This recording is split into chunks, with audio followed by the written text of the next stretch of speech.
진료부장 손완석입니다. 보호자분들께서 아이들의 어떤 증상을 보고 문의 전화를 주셨을 때 병원에 바로 오셔야 합니다 라고 말씀드릴 수밖에 없는 상황들. 오늘은 그런 상황들에 대해서 한번 알아보도록 하겠습니다. 동물들은 자기 의사표현을 적극적으로 하지도 않고 또 통증에 대해서 민감하게 표현하기도 어렵습니다. 그래서 조금의 이상이 보인다고 하면 병원으로 바로 데리고 오시는 게 맞긴 한데요. 지금 코로나19처럼 사회적인 상황과 그리고 이동 제한이 걸려있는 경우 그리고 또 금전적인 원인도 있겠죠. 이런 원인 때문에 막상 달려오시기가 조금 힘드신 상황이 있을 것 같습니다. 그럼에도 불구하고 최대한 빨리 병원으로 내원하셔서 검진을 받아야 되는 상황 한번 얘기를 다뤄보는 게 어떨까 싶네요. 가장 많이들 문의하시는 위장관 증상에 대해서 먼저 알아볼 텐데요. 응급상황은 어떤 것들이 있을까요? 아무래도 이물 섭취했을 때겠죠? 그래서 이물 같은 경우에는 보호자분들 판단에 그렇게 위험하지도 않을 것 같고 또 내일 되면 왠지 소화될 것 같고 보호자분들이 판단하시면 좀 위험하실 수가 있습니다. 애들이 이물을 먹고 30분 이내에 달려온다면 부토를 유도할 수도 있고요. 또 위 내에 머물러 있다고 하면 내시경 검사로 확인도 가능합니다. 그 종류에 따라서 또 내시경으로 제거도 가능하겠죠. 그리고 이게 위에 있거나 구강 내에 있는 게 아니라 그 중간에 식도에 걸려있는 부분이 있는데 호흡 곤란을 동반하는 증상이 보인다면 이거는 응급 상황으로 보고 빨리 병원으로 달려오셔야 됩니다. 식도 내에 이물이 있는 경우는 그 종류에 따라서 식도를 괴사시키거나 천공까지 유발할 수 있다는 거 명심하셔야 될 것 같아요. 다음으로 많이들 문의 주시는 증상이 비뇨기기 쪽 증상인 걸로 생각이 되는데요. 아이들이 오줌을 잘 못 눈다거나 아니면 찔끔찔끔 여기저기 싼다거나 오줌에서 피가 묻어 나온다거나 하는 증상들을 많이들 문의를 주십니다.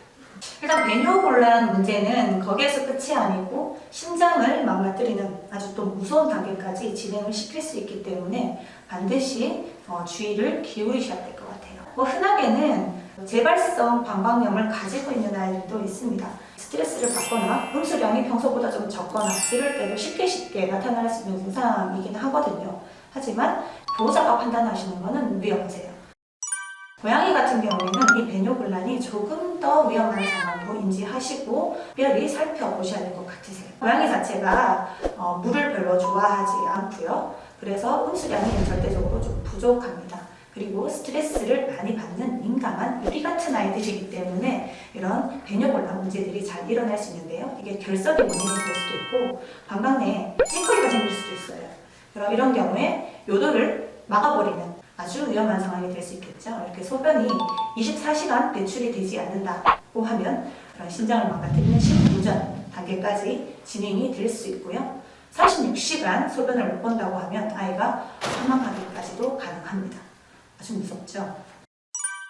파행 중에서도 응급상황이라고 볼 수 있는 디스크에 대해서 오늘 한번 알아보는 시간 가져볼까요? 네.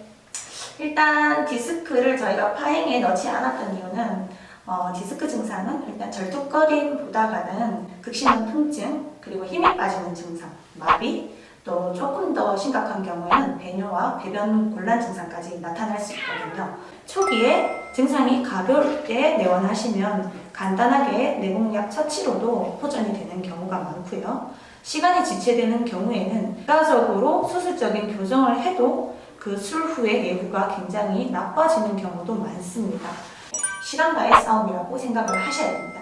그래서 앞선 증상들을 보였을 때는 최대한 빨리 병원으로 달려오시는 게 맞을 것 같네요. 마지막으로 촉각을 다투는 매우 응급한 상황.